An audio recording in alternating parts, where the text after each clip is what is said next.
the number of times very good women are asked to come in and clean up a very large mess left by, shall we say, a guy. It's a phenomenon known as the glass cliff. It happens across the political spectrum and the corporate world. When women break through the glass ceiling. When women do take on leadership positions, they do so in times of crisis. It was actually Professor Michelle Ryan and her colleague who first coined the term, something she started researching in 2003. Our research suggests that even though these women are taking on senior positions, they're doing so when things are difficult, when share price is plummeting, when there's a big reputational scandal, or it might be when there's great political upheaval. The chance of failing in these positions is really high as well.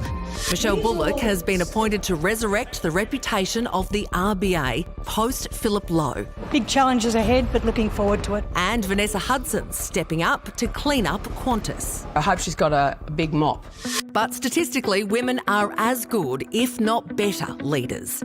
Organisations with women at the helm across key leadership roles added a market value of between $52 million and $70 million per year for an average-sized organisation. It's not just CEOs of companies or prime ministers that face these, but we've had people say when you get an underfunded library, it's always a female head librarian, or in school systems, you know, in areas that are underfunded, you see women in these leadership roles. It is something that women can face every day and at all different levels of leadership.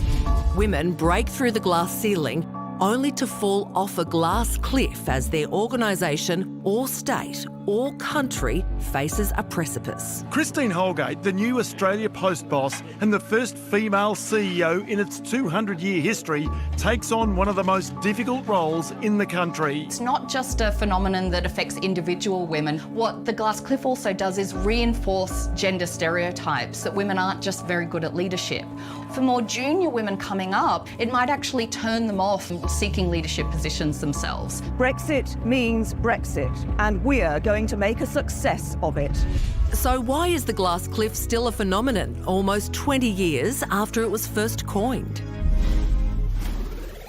It is weird, isn't it? There seems to be a bit of a hospital pass happening to women in these high management positions. Have you seen it in? Absolutely, and it happens in sport too. Let's think about the first and the only CEO of an AFL club, Tracy Gaudry. She was appointed to Hawthorn, and it was challenging personally and professionally for the club and for her.